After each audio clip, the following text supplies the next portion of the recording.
La meilleure chose à faire pour faire du bénéfice sur ça, c'est de les prendre sur des sites comme celui-là à environ $1 et quelques. Et tu les revends minimum 5, ce qui te fait 4 € de bénéfice environ par truc. Donc t'en prends 100 pour 100 euros. Et ensuite tu la revends 5, ça te fait 500 balles. Donc 400 balles de bénéfice quoi. Mais le truc à pas faire aussi, c'est de les mettre chez quelqu'un ou chez toi-même. Faut les enterrer quelque part avec un sac plastique hermétique pour pas que les bestioles rentrent dedans, etc. Faut surtout pas que les bestioles elles rentrent dedans, ça c'est important. Et pour pas que ça prenne l'humidité, il faut mettre un sachet anti-humidité qu'il y a dans les boîtes de chaussures là, les boîtes en carton de chaussures. Tu mets ça, ça prend pas l'humidité. Comme ça déjà t'es sauvé d'une partie. Et après, tu vois, pour écouler la marchandise, par exemple en teuf,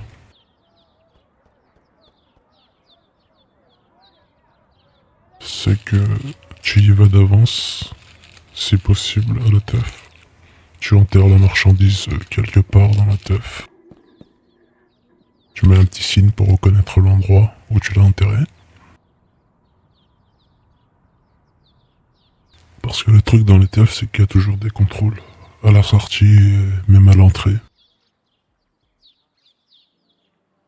Il y a même des civils des fois, donc voilà quoi. Ça sert à rien de trop y aller en vrai. Faut mieux donner ça à quelqu'un qui parte à ta place. C'est la meilleure des choses à faire. C'est moins risqué.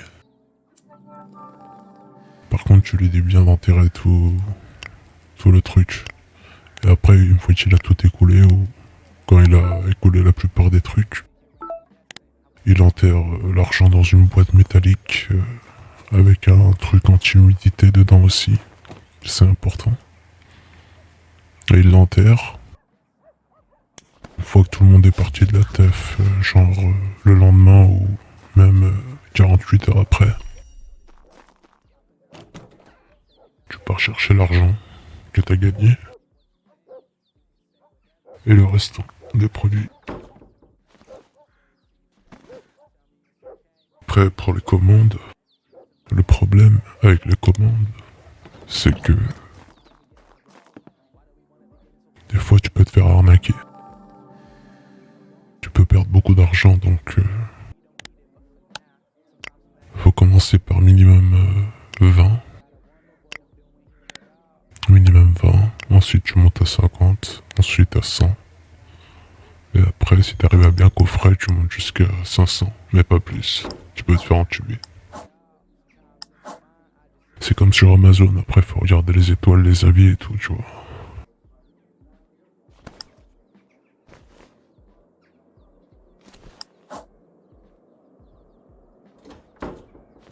Après, pour la réception du colis, c'est encore une autre histoire. Le problème quand tu fais ça sur le net, c'est que, en fait, tu prends plusieurs risques à la fois. Le risque de te faire entuber par le vendeur, le risque de faire saisir tes marchandises à la douane, le risque de te le faire carotte dans un centre de tri de la poste. Après, j'ai regardé la plupart des produits, mais celui avec lequel tu peux te faire le plus de bénéfices, c'est l'ecstasy. Le reste, ça vaut pas vraiment le coup. Après, ils ont du shit, mais leur shit, c'est de la grosse daube, et ou que dalle. C'est du plastoc. C'est de la grosse merde, personne prendra ça. C'est AUD ça. Après, il y a encore un autre produit, mais ça vaut pas trop le coup. Je vais le garder pour moi, je vais pas le dire celui-là. Après, aussi les livraisons. Dans la majorité des cas, quand ils t'envoient un truc, il n'y a rien à signer, donc le facteur il te le dépose directement dans la boîte aux lettres.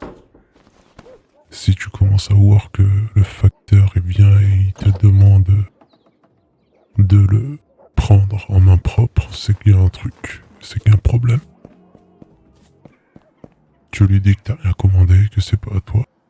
En France, t'es pas responsable de ce que tu reçois dans ta boîte aux lettres de base. Donc tu lui dis bien ça.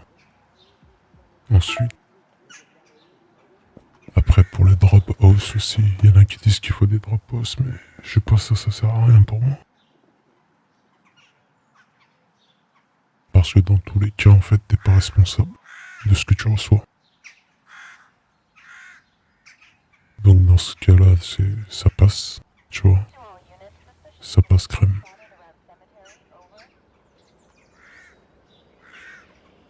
Après, si t'arrives à trouver un drop house, tant mieux, mais bon. Voilà, c'est un peu complexe. Après, tu peux aussi trouver un truc abandonné avec une boîte aux lettres normale qui fonctionne. Prendre l'intérieur de la serrure de la boîte aux lettres en photo et il y a des techniques pour imprimer des clés en 3D, mais après, bon, c'est de l'abusation. C'est abusé après.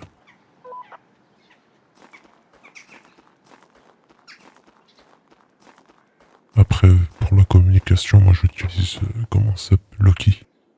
C'est la meilleure application Loki Messenger de session. Loki Session Messenger, ça s'appelle. Mais par contre, faut mieux pas l'utiliser sur son portable. D'ailleurs, quand on communique, faut pas communiquer avec le portable, SMS, appel, tout ça, c'est mort. Que par la messagerie Loki Session. C'est la messagerie la plus chiffrée, tu vois. Et de préférence, faut mieux l'installer sur un ordinateur portable Linux que...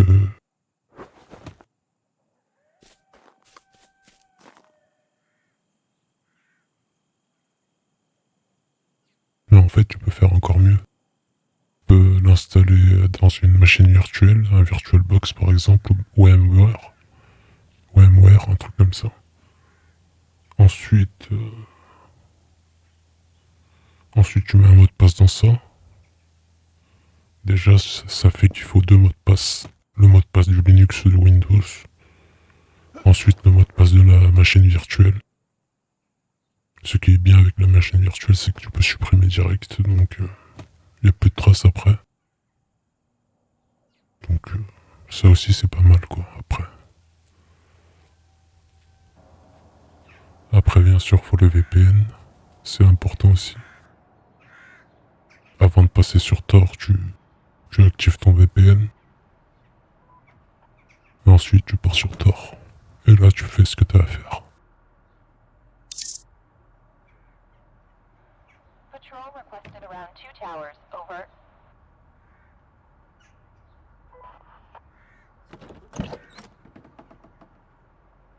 Patrol requested to the eastern slums. Over.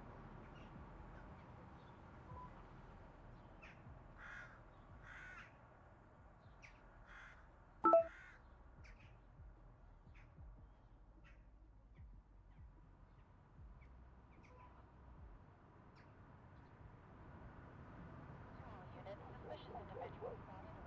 cemetery. Over. To all units, possible assault with robbery near the docks. Over. Hey, come over here, pal. Grab him! Quick! He's running away! On the run! To all units, we have an aggressive intoxication. All units, be advised.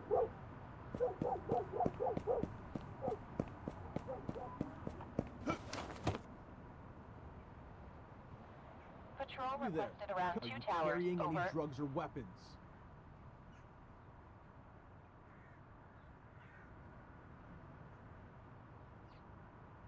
All right, off you go.